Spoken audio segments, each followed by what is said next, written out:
अरन्ताणं नमो सिद्धाणं नमो आयर्याणं नमो वज्रायाणं नमो लोयेशविसाहुणं। पंच परमिष्टि भगवंतों की, गणाचार्य भगवान विराग सागर जी महामुनराज की, पट्टाचार्य भगवान गुरुवर विशुद्ध सागर जी मुनराज की।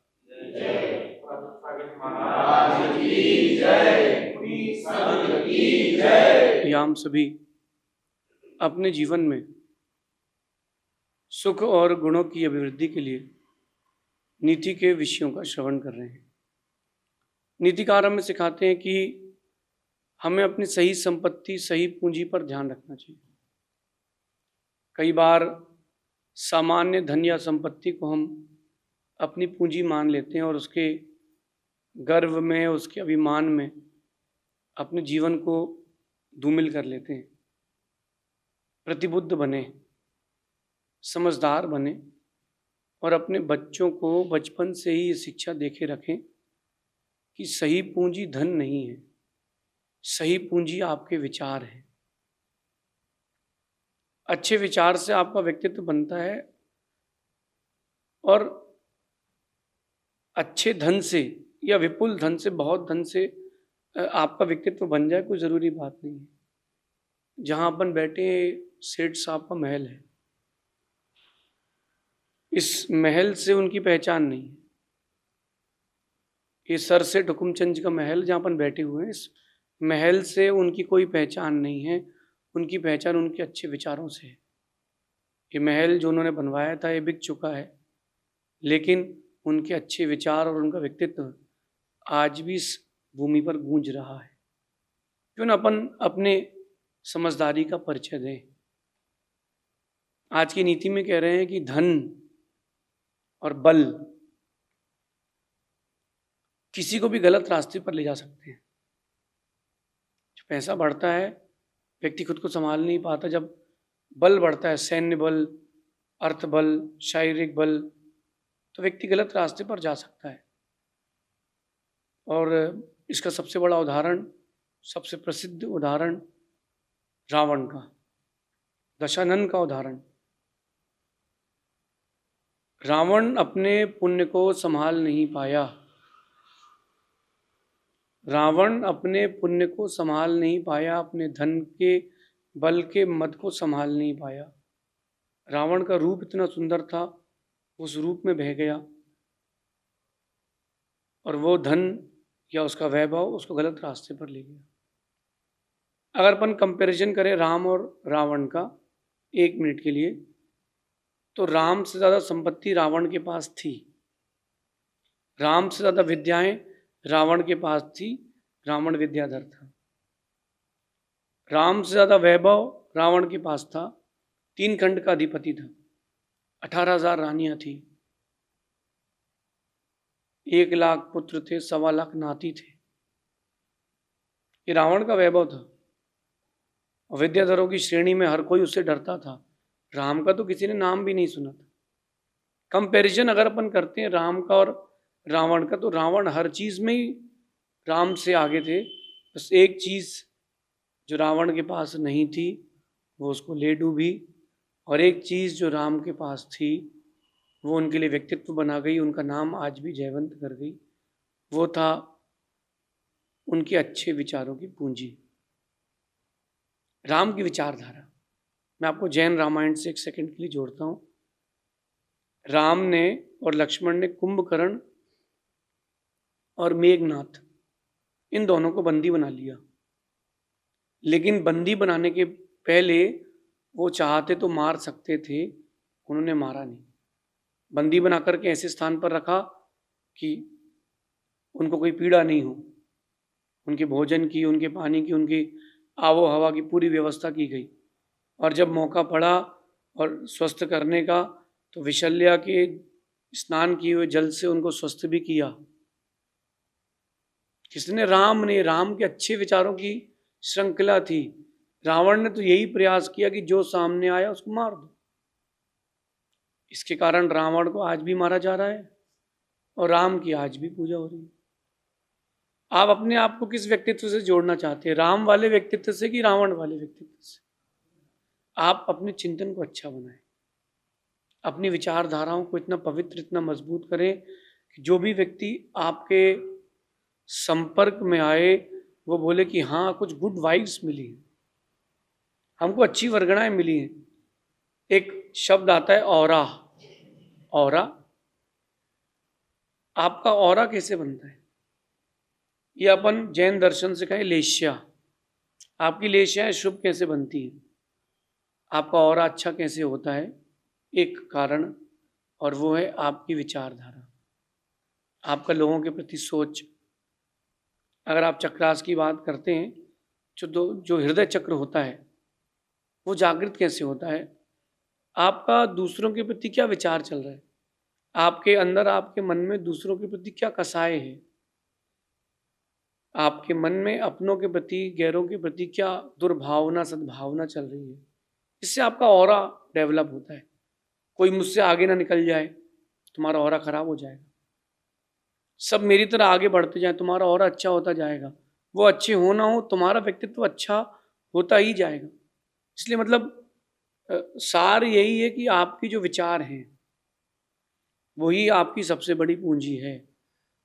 अब अपने जीवन का एनालिसिस कीजिए। धन इकट्ठा करने में, बल को एकत्रित करने में, बलवान बनने में आपने अपने जीवन का कितना हिस्सा लगा दिया, और विचारों को अच्छा करने में कितना हिस्सा लगा दिया। विचारों को अच्छा करने में कितना हिस्सा लगा दिया, सोचिए एक मिनट के लिए। उन चीज़ों में आप लगे हैं जो चीज़ें आपको डुबा रही हैं। उन चीज़ों में लगना है जो चीज़ें आपको उठा देंगी। उन चीज़ों में नहीं लगना जो डुबा देंगी। ये मेरा अनुभव है, ये मेरा विश्वास है। धन कुछ वक्त तक ही काम आएगा, कुछ वक्त तक ही, फिर आपकी विचारधारा आपके काम आती है। राम ने हमेशा विचारधारा अच्छी रखी, हमेशा विचारधारा को पवित्र ही रखा। विभीषण भी उनकी अगर शरण में आए तो रावण ने कभी नहीं कहा कि इसको बंदी बना लो, कि इसको मार दो, नहीं। जैन रामायण में प्रसंग और आता है कि अष्टानी का पर्व का समय चल रहा है, युद्ध को विराम दिया गया। रावण और राम दोनों पक्ष में इस बात की संधि हुई कि 8 दिन तक कोई युद्ध नहीं होगा, अष्टानी का पर्व चल रहे हैं, सभी धर्म ध्यान करेंगे। लेकिन अंगद, नल, नील, इन्होंने मर्यादा तोड़ी और रावण को परेशान करने गए। उस समय रावण निश्चल बैठा था, विद्या सिद्ध कर रहा था। वो विद्या को सिद्ध करने में 6 महीने लगते, और रावण का विचारधारा पवित्र थी उस समय, तो उस समय उसको विद्या की सिद्धि 6 दिन में हो गई। वहीं विचार अपवित्र हुए तो विद्या कुछ काम नहीं आई। ये जो फ्लक्चुएशन चलता है, वेरिएशन चलता है विचारों का, इसको संभालो। किसी व्यक्ति को देख करके, किसी वस्तु को देख करके अगर कोई आपके पास आया है, इसका ये मतलब थोड़ा ना कि आप उसका दुरुपयोग कर लो। आज के लोग जो है वो कनिंग हो गए। क्लेवर होना अच्छा है, कनिंग होना अच्छा नहीं। आज के लोग कनिंग हो गए, वो हर जगह स्वार्थ, हर जगह अपना वो देखते हैं कि हमारा फायदा कहाँ मिलेगा। आप ऐसा सोचते हो, कोई बात नहीं, सोच लो, लेकिन आप बहुत महान व्यक्तित्व को प्राप्त नहीं हो पाएंगे। आपकी विचारधारा से सारे काम बनेंगे। मैं अच्छे विचार आपके सामने रख रहा हूँ तो आपको अच्छे लगते हैं। मैं अगर 5 मिनट भी बोलूँ तो लोग दिल थाम के सुन लेंगे, क्योंकि मेरे विचार अच्छे हैं। अगर आप चाहते हो कि आपके वक्तव्य में एक वजन आए, सबके प्रति विचारधारा आपको अच्छी करना पड़ेगी। हो सकता है कि आपकी विचारधारा अच्छी हो, आपको और अच्छा करना पड़ेगी। ये जो मैं कह रहा हूँ ये बहुत आपके जीवन का बहुत इंपॉर्टेंट लेसन है।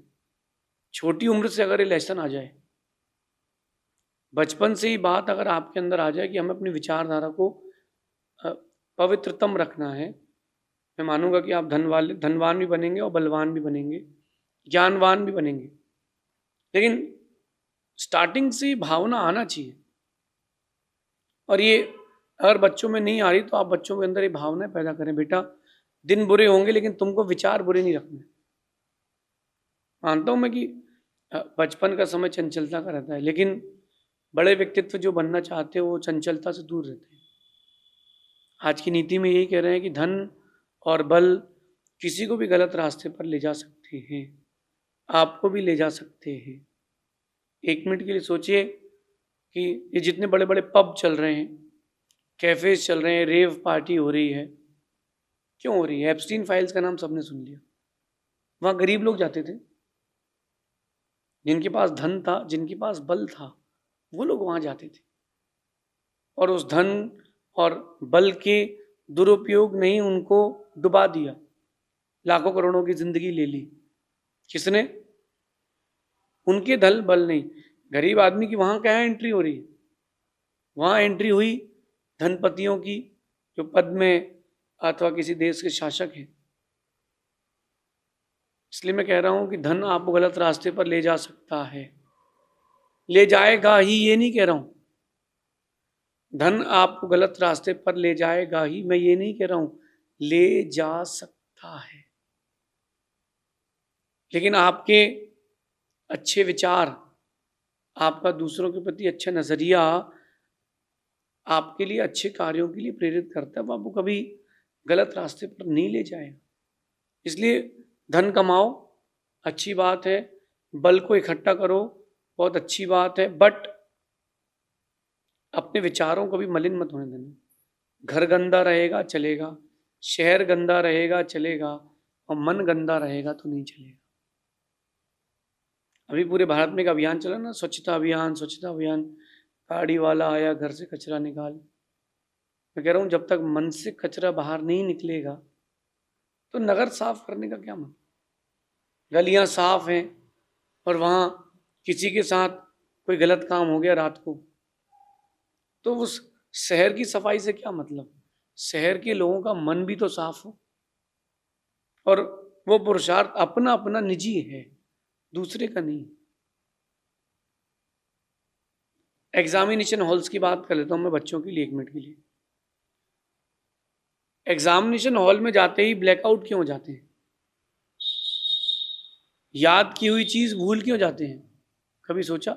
सोचो। एग्जामिनेशन हॉल में जाते ही चीजें भूलते क्यों हैं? क्योंकि कहीं ना कहीं विचार बदल गया, आप रिलैक्स मोड में नहीं हो, या तो आप किसी व्यक्ति से आकर्षित हो गए हो, या किसी बात की गूंज आपको हिला रही है।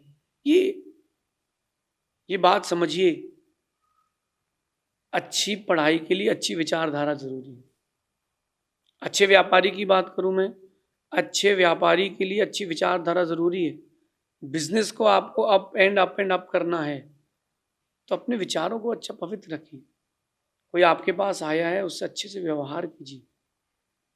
रूडली बोलना, गाली देके बात करना, ऐसा व्यक्तित्व तो कभी धनवान नहीं बन पाएगा, बलवान नहीं बन पाएगा, और बन भी गए तो ज़्यादा देर टिकेगा नहीं। आप लोगों से जो सोचते हैं वही लोगों से आप कहते हैं। नीतिकार कहते हैं कि भाषा आपके भावों की अभिव्यक्ति है। कई लोगों को मैंने देखा, वो जब भी किसी से बात करते हैं तो 4 गाली देके बात करते हैं। नॉर्मल भी बात करेंगे तो 2 गाली बकेंगे ही बकेंगे, फिक्स है।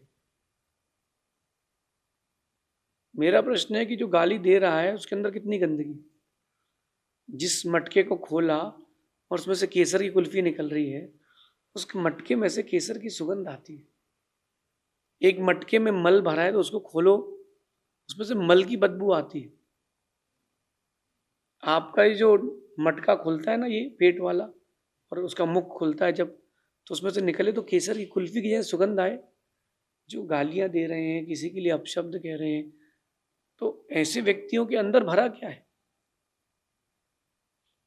साधु बनने के बाद भी अगर आपकी भाषा में वो पोलाइटनेस नहीं आई, इसका मतलब है आपकी विचारधारा खराब। और जिसकी विचारधारा खराब है वो ज़्यादा दिन तक साधु बन के भी नहीं रह पाएगा। इसलिए ये मेरा मानना है, और शायद आप लोग भी इसमें एग्री करोगे, कि मनुष्य की सबसे बड़ी पूंजी उसके अच्छे विचार ही हैं। जो बीत गई सो बीत गई, आज से बात करो कि आपके पास अच्छे विचारों की कितनी पूंजी है। आप यहाँ बैठे हो तो क्या विचार चल रहे हैं? नीचे उतरते ही क्या विचार चल रहे हैं? आपने किसी ऐसे व्यक्ति को देख लिया जिसने कभी आपके लिए कोई गलत काम किया हो, शत्रुता का व्यवहार किया, उसको देखकर क्या विचारधारा आती है? बदलिए। शत्रु के प्रति भी मित्र का भाव लाइए, बच के जीना उससे, लेकिन उसके प्रति भावना तो अच्छी रख सकते हैं कि भगवान काश उसके परिणाम बदल जाए, काश उसकी भावना बदल जाए, काश वो थोड़ा अपने आप को अच्छा व्यक्ति बना ले। ऐसा सोचने में तुम्हारा क्या जा रहा है? सोच लो, दूरी बना के रखो ना, कौन मना कर रहा है? आप व्यापार कर रहे हो और पड़ोसी जो है आपके साथ कॉम्पिटिशन कर रहा है और वो दुनिया भर के खटकर्म करता है, वो आपके लिए तंत्र के पास भी जाता है, ग्राहकों को भी भड़काता है, कंपटीशन में कॉस्ट भी कम करता है। आप भी कंपटीशन में रहो, बिजनेस करो, लेकिन उसके प्रति अच्छे विचार, उसका कल्याण और आपका कल्याण, दोनों का कल्याण आपके अच्छे विचारों से होगा। रिश्तों में पवित्रता बचती है तो विचारधारा से, ऐसी पवित्रता नहीं बचती रिश्तों में। आप अगर एक फैमिली की बात करो, गुड रिलेशंस की बात करो, चाहे गुरु शिष्य का हो, मित्र का हो, पति पत्नी का हो, भाई बहन का हो, ये जो रिलेशन है ये भी अच्छे विचारों से ही टिकते हैं। लेकिन बड़े खेद के साथ कहना पड़ रहा है कि आप लोगों के अंदर ईर्ष्या आ जाती है, द्वेष आ जाता है। ये कैसे उठ रहा है? मैं क्यों नहीं उठ रहा हूँ और ये क्यों उठ रहा है? अरे इस बात का चिंतन करो ना, इस बात का द्वेष क्यों कर रहे हो? अपने जीवन को जो अच्छे विचारों से जोड़ता है, ये मेरा अनुभव है, उसके जीवन में विपत्तियां बहुत कम आती हैं, आती भी हैं तो कोई ना कोई उसके सपोर्ट में खड़ा मिलता है। आपके विचार आपके ऑरा को डेवलप करते हैं। अभी मंत्राक्ष शिविर में मैंने आपको ऑरा को चेक करने की टेक्निक बताई थी। आप अच्छे विचार लाओ और ऑरा को चेक करो, आपका ऑरा वाइट आएगा। आप बुरे विचारों को लाओ, ऑरा को चेक करो, आपका ऑरा ब्लैक आएगा। कारण आपके विचार। एक वैज्ञानिक ने एक्सपेरिमेंट किया और शायद वो एक्सपेरिमेंट आप लोगों ने सुना हो, देखा हो। उसने एक नदी से पानी लिया, स्वच्छ पानी, 15-20 ट्यूब्स में, और हर ट्यूब को अलग अलग भावना दी। मैं बहुत खुश हूँ, तुम बहुत खुश हो, तुम बहुत अच्छे व्यक्ति हो। उस पानी को भावना दी, एक इंद्रिय जीव है, और उसको फ्रीज किया। दूसरे को तुम बहुत अगली हो, तुम बहुत बदसूरत हो, ऐसी भावना दे के फ्रीज किया। तीसरे को आध्यात्मिक भावना दी कि मैं परमात्मा हूँ, तुम भी परमात्मा हो। ऐसी 10-12 प्रकार की भावनाएं उस ट्यूब के अंदर पानी को दी गई। एक ही जगह से पानी लिया गया और एक ही व्यक्ति ने उस पानी को भावना दी। फ्रीज करने के बाद जब उस पानी को माइक्रोस्कोप में देखा गया तो जिसको दुर्भावनाएं दी गई थी उसका जो शेप था अंदर का, जूम करने के बाद, वो नरक के बिलों की तरह था। और जिनको अच्छी भावना दी गई थी वो क्रिस्टल्स और डायमंड्स की तरह उनका शेप। मतलब आपके विचारों का प्रभाव पानी पर भी पड़ता है।